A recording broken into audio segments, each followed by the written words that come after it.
Please watch the entire video and pause for a while to subscribe, hit the notification bell before sharing the video. Thank you. What is diabetes? Diabetes is a global scourge and is a metabolic disease that occurs when your blood glucose, also called blood sugar, is too high. Blood glucose is your main source of energy and comes from the food you eat. Insulin, a hormone made by the pancreas, helps glucose from the food get into your cells to be used for energy. In summary, diabetes is a metabolic disease condition characterized by excess glucose, that is blood glucose in the blood. It is a complicated condition which can take many different forms. About 2% of people globally are affected by diabetes. Types of diabetes. But before we discuss about the types, we will discuss the various forms of diabetes. We have two major forms, the diabetes mellitus and diabetes insipidus. Before I continue, I would like you to subscribe, hit the notification bell and share.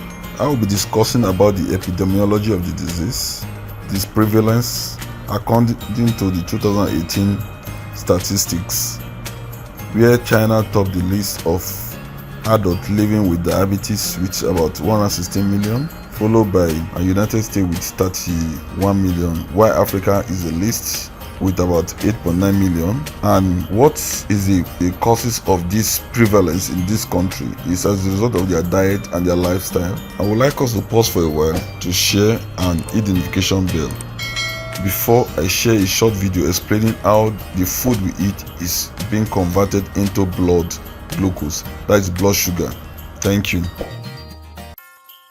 This video is just going to give us short illustration on how the food we eat is being converted into the blood glucose and get into our systemic circulation. When our body is working normally, the food we eat contain protein, fat and carbohydrates are broken down into simpler, easily absorbable nutrients. And one of the carbohydrates in the form of simple sugar called glucose is the main source of energy for the body cells. Glucose circulates in the blood where it is available for body cells to use, and the glucose is the main source of fuel for the muscles, heart, brain and other organs in our body. Some of the body cells taking glucose and converted into energy, and some insulin are secreted by the pancreas. After it is secreted, the insulin attaches itself to the cell throughout the body in places where insulin receptors are available. And once it is attached, the insulin acts to absorb the glucose to enter the liver, immune system and become the source of energy which we use for our day-to-day activity. These micronutrients are absorbed into all the cells in the body, including the brain.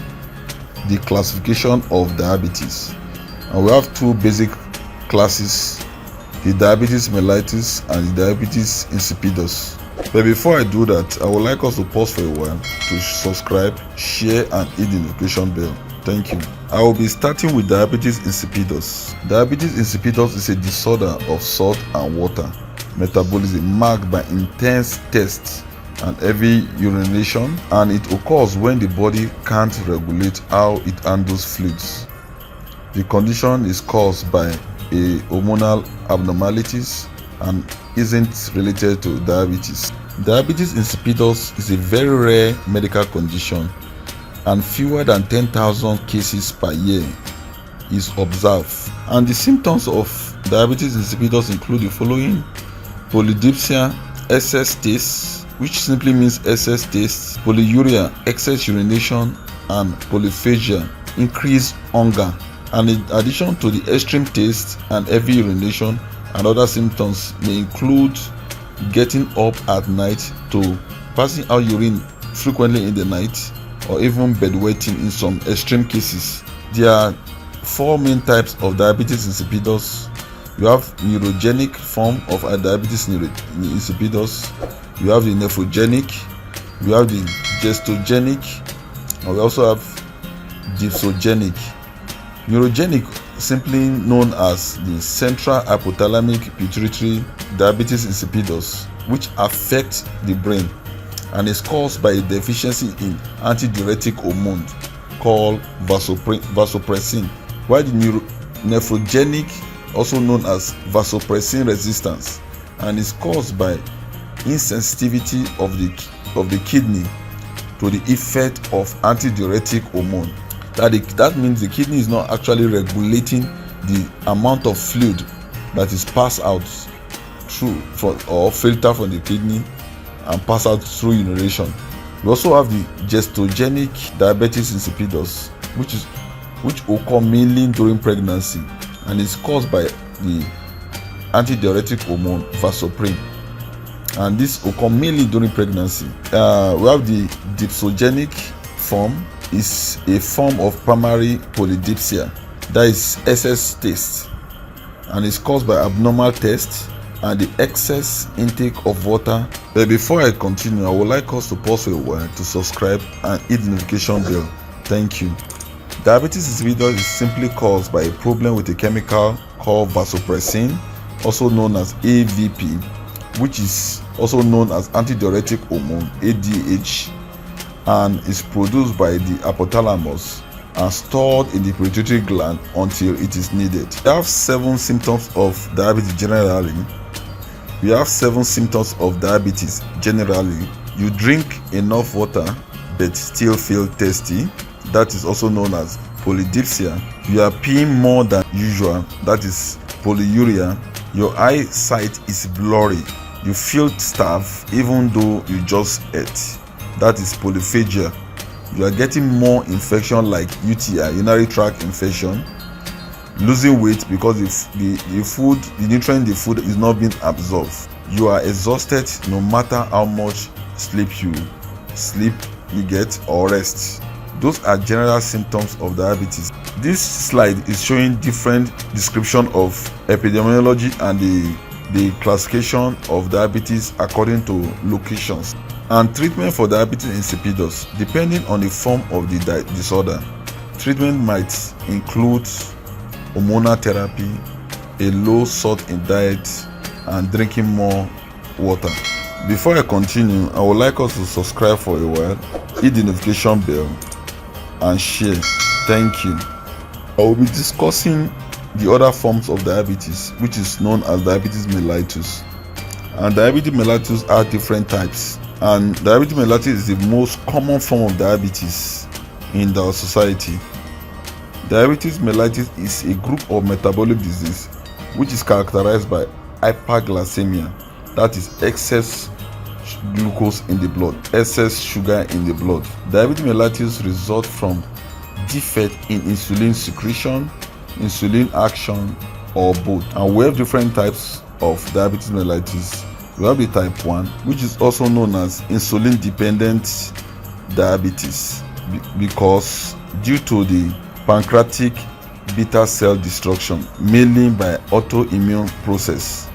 That is, the type 1 is a form of diabetes which the patient always depend on insulin because of the destruction of the pancreatic cells right from inception, that is from birth. It mainly occur in from childhood. And we also have the type 2 diabetes, which can be due to the combination of both beta cell destruction or insulin resistance. And we also have the type 3 or other specific type, also known as secondary to other disease. For example, the Cushing syndrome, acromegaly, pancreatitis, viral infection, genetic disorder like the beta cells destruction, also due to drugs. Some diabetes can also result from drug therapy. Some drug can result to excess glucose in the blood. Some of the drugs include the diuretics, the antiretroviral AIDS medication, some steroids or toxins. And we have the type 4 diabetes mellitus, which is also known as gestational diabetes mellitus. It occurs mainly during pregnancy, and it can resolve naturally after the individual or such individual have put to bed. And if it's not resolved after giving birth, Such individual can be classified to be having type 2 diabetes 28 weeks into pregnancy. Then we also have different forms of other diabetes, which I will be listing. Before I do that, I would like us to pause for a while to subscribe and hit the notification bell. Thank you. We also have the maturity onset diabetes of the young, which is also known as MODY.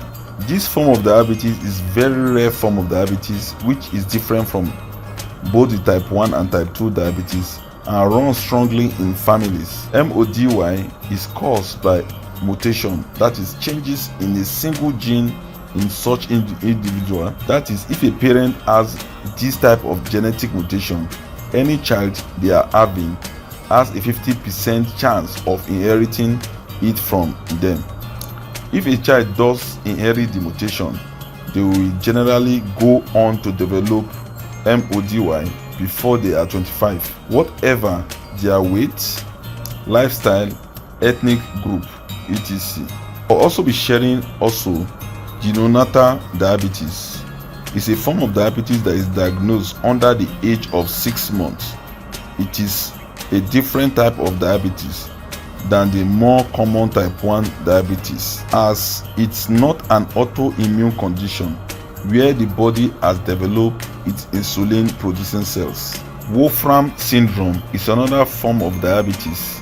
It's a rare genetic disorder which is also known as Didmond syndrome. After, its four most common features include diabetes insipidus, diabetes mellitus, optic atrophy, and deafness. That is, it affects the eye and the ear. That is why it is called Didmond syndrome, and it's a very serious medical condition. We also have the Armstrong syndrome. It's another form of rare genetically inherited syndrome which has a number of common features to the above diabetic described. And we have the latent autoimmune diabetes in adults, also known as LADA. LADA is a type of diabetes which seems to straddle between type 1 and type 2 diabetes. Bits of it are more like type 1 and other bits are more like type 2. That is why some people call it type 1.5 diabetes or type 1.5 diabetes. We also have type 3C diabetes. It's a type of diabetes that develops when another disease causes damage to the pancreas. The condition relates to type 3C are pancreatic cancer, pancreatitis, cystic fibrosis, or hemochromatosis. These are the conditions that can lead to type 3C diabetes. While the steroid induced diabetes, some people who take steroids can go on to develop diabetes. This is also known as SID, common in people at higher risk of type 2 diabetes. And the last on the list is cystic fibrosis diabetes. It's the most common type in people with cystic fibrosis, and it has features of both type 1 and type 2 diabetes, although it is a different condition. Before I continue, I would like you to pause for a while, subscribe, hit the notification bell, and share. In the meantime, I will be sharing with us the symptoms and the complication of diabetes in general. The symptoms include excess urination, infection, thirst, fatigue, hunger, and vision changes. While the complication is coronary heart disease, nephropathy, neuropathy, retinopathy, stroke, peripheral vascular condition. This slide is showing us the complication of diabetes, and one of them is ketoacidosis, when the body breaks down fat too quickly, diabetic neuropathy, retinopathy, hearing problem, foot damage, skin problem, high blood pressure, heart and blood vessels disease. This slide shows complications of diabetes, which include the following: ketoacidosis. Ketoacidosis is when the body breaks down fat too quickly. This occurs when the body does not make or receive enough insulin. It's a potentially life-threatening complication of diabetes that occur when the body breaks down the fats for energy instead of sugar. We also have the diabetic neuropathy, a nerve damage condition. It's a complication of the diabetes that results in damage to the nervous system. It is a progressive disease and symptoms get worsened over time. Then the diabetic neuropathy happens when high levels of fat or sugar in the blood damage the nerves in the body. It can affect virtually any nerve in the body with a wide range of symptoms. And finally, we have diabetic neuropathy, diabetic retinopathy. This has to do with issue of the vision, the eye. It can cause blindness over time. Then numbness on the foot, skin problem, then high blood pressure and coronary heart disease. These are all comorbid conditions that can occur with diabetes. Numbness and tingling in the feet is a common features of people with diabetes. They will lose some sensation under their feet. For the type 2 diabetes, people with type 2 diabetes do not make or use insulin effectively. That is according to the National Institute of Diabetes and Digestive and Kidney Disease. This is the most common type of diabetes. It has a strong link with obesity. The most common risk factors for type 2 diabetes include the following: age over 45 or older, overweight, that's obesity, then family history. And the symptoms include frequent urination and increased thirst, that's polydipsia and polyphagia, polydipsia and polyuria, increased hunger, that is polyphagia, UTI, weight loss, fatigue, blurred vision, infection and soreness. Dental problem include infection of the mouth, red or inflamed gum, urinary frequency, difficulty in breathing, coma, dry mouth, fruity smell on the breath, numbness, and so on and so forth. This chart shows how the pancreas secretes insulin in breaking down the food we eat, especially carbohydrates, into glucose, where they have been transported into the tissues or body cells, where they are utilized for energy through different biochemical processes like gluconeogenesis, glycolysis, glucolysis, and so on and so forth. In a moment, I will be sharing with us the diagnosis and treatment of that. But before I do that, I would like us to pause for a while, subscribe, hit the notification bell, and share. Thank you.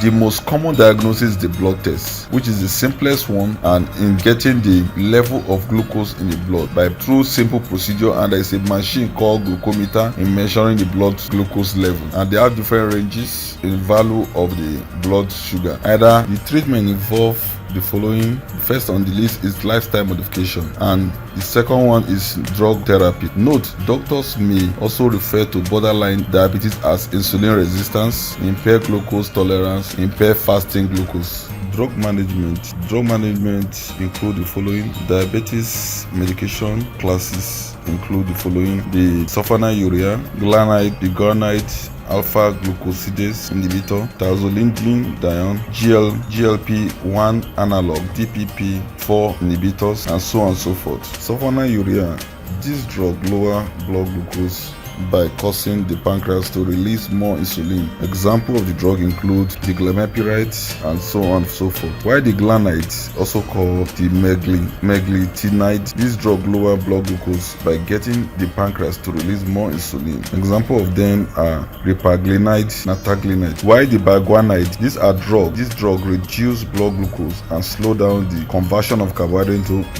into sugar. Alpha glucosidase inhibitors, this drug lower blood glucose by delaying the breakdown of carbohydrate and reduces glucose absorption into the small intestine. Example include the acarbose. And this slide is showing example of the acarbose, the alpha glucosidase inhibitor, which slow the digestion of starch especially. Before I continue, I would like you to subscribe, share, and hit the notification bell. Thank you. While the thiazolidine, this drug improves the way insulin works in the body by allowing more glucose to enter into muscles, fat, and the liver. Example is pioglitazone, rosiglitazone, and the GLP analog, for example, incretin mimetics or glucagon-like peptide. These drugs increases the release from the liver after meal and delay food emptying from the stomach. Example, exenatide. We also have the DPP-4 inhibitors, also known as dipeptide peptidase 4 inhibitor. This helps your pancreas releases more insulin after meals and also lower the glucose release by the liver. And we also have the sodium glucose cotransporter 2 inhibitors. These drugs work on your kidney to remove glucose in your body through the urine. Before I continue, I would like you to pause for a while to subscribe, share, and hit the notification bell. Thank you. Where we have the bile acid sequestrant. This drug lower cholesterol and blood sugar level absorption. Example is cholesterol. I also have the dopamine agonist, which lower the amount of glucose released by the liver, example bromocriptine.